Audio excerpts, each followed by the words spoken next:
Okay, so now we get to campaign finance rules, and I know you're super excited to do this, but it is really important to see the ways in which money influences our political system. We have to understand the fundamental rules of the game. So, the first is that candidates can spend as much of their own money as they want because, according to Buckley versus Valeo of 1976, which we know from when we talked about civil liberties, that in 1976, this famous Supreme Court case ruling, the Supreme Court argued that individuals are allowed to spend as much of their own money as they want if they're running for office because that is considered to be freedom of speech.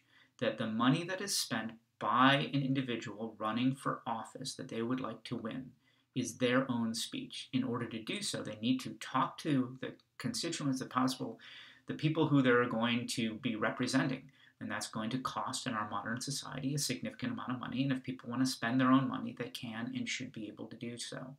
Now, that already is controversial. Some people disagreed with it. It was not a unanimous Supreme Court ruling. Others on the court disagreed with this, and other individuals disagree with this in our society, saying that the ruling the U.S. Supreme Court made was one that basically said that people can have as much freedom of speech as they can afford. Because some individuals have a lot of money, and those individuals are able to spend more of their own money. And if you don't have that much money, then you're going to have to collect it through contributions from other individuals and corporations and things like that.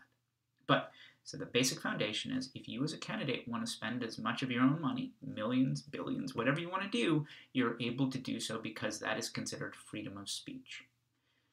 Is that the direct contributions that individuals, corporations, unions, professional groups, interest groups give to a candidate, to a candidate's campaign, can be limited because that's considered to be symbolic speech. Originally, it was that you could give no more than $1,000 in the primary and $1,000 in the general election to any given candidate. You're free to give to multiple candidates if you like. You're able to give to candidates who aren't even in your district or in your state. You're free to spend money on the Alabama Senate race if that's something that's of interest to you, even if you don't live in Alabama. But the argument was that this is considered symbolic speech. This is speech that, in giving money to a candidate, it does show your support for them. But at the same time, it's more indirect, it's more symbolic. And being able to give a candidate $1 million is just a demonstration that you have more money. So the U.S. Supreme Court said that direct contributions given to candidates by individuals, corporations, interest groups, professional groups, those can be limited and still are. The amount of money has increased. It was $1,000 for the primaries and $1,000 for the general election. Now it's $2,800 that you can give. That's the maximum you can give for the primary and for the general election. So a total of $5,600 that you can give to each candidate during any election cycle. So that is limited. There is a loophole that has been found, and that is the idea of bundling. And that is that, yes, I could give $2,800 to a candidate who's running for office, or I can do it in the primary and then again in the general election. And that will be helpful to a member running for re-election in the House of Representatives, or running for the U.S. Senate, or running for the President of the United States. But remember, they need to have millions of dollars that they're collecting. And so $2,000 is helpful, but it's not nearly going to have the impact that perhaps I'd want. So another way of doing it is to say, well, I know a bunch of other friends of mine who would also be interested in giving money to the same candidate. And so what I will do, instead of me just doing and sending a check, is I will gather together, or I'll pay someone to do this for me, or we'll have a banquet, and we can all talk about how we love Trump and how he wants to make America great again, and we're super happy with it.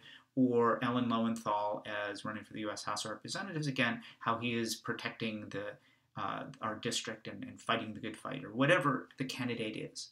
That instead of just me, I could get 99 of my friends together plus me, so now I've got 100 of these $2,800 contributions that I'm giving. So instead of just $2,800, we bundle them together, and in that little bundle, we write a note about why we are supporting this candidate and what sort of issues we want them to fight for us on.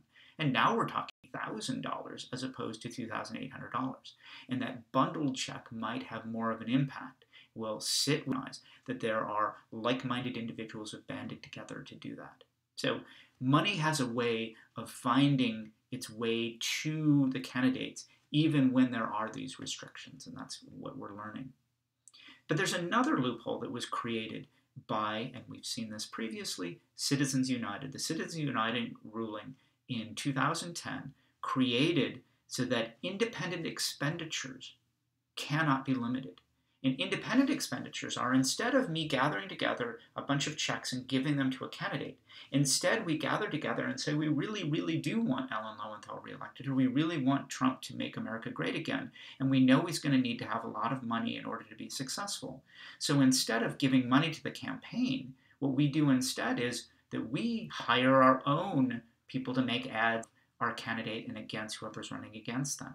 And if we do that, as long as we don't coordinate with the campaign, we can do that. And we can spend as much money as we would like. And so not just individuals do this, but corporations, interest groups, a group of corporations can all do this and make it so that they can just advocate the position that they want directly. Because creating our own campaign ad is seen as our freedom of speech, and we should be allowed to do that, and it's unlimited. It's a controversial ruling. It's a 5-4 ruling by the U.S. Supreme Court, so there are a bunch on the court who disagreed with that ruling. It is one that said that that sort of independent expenditures on behalf of a campaign, as long as there's no coordination between what we're doing and what the campaign is doing, then we're allowed to do it. And in some videos I want you to take a look at, that rule is obviously absurd. The way in which coordination is allowed, or the way in which the FEC, the Federal Election Commission, that is responsible for overseeing these election laws, the way in which they view coordination is completely absurd. And so there are ways in which there is clear coordination that we mean in the basic definition of the word coordination that the FEC does not see as coordination. But the idea of this loophole that was created in Citizens United is, first of all, it creates a mechanism whereby these independent expenditures can be done without really figuring out who's giving the money to it and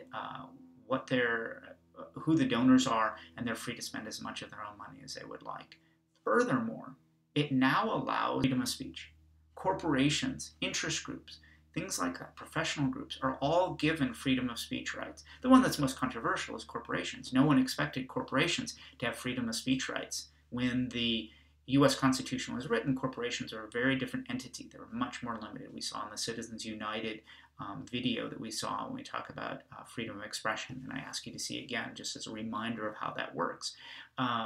Those are rulings that created freedom of speech for entities that the framers of the U.S. Constitution didn't even know would exist, and now a 5-person majority in the U.S. Supreme Court says that in fact corporations are given freedom of speech. What we move to now is the final one, is this idea of dark money.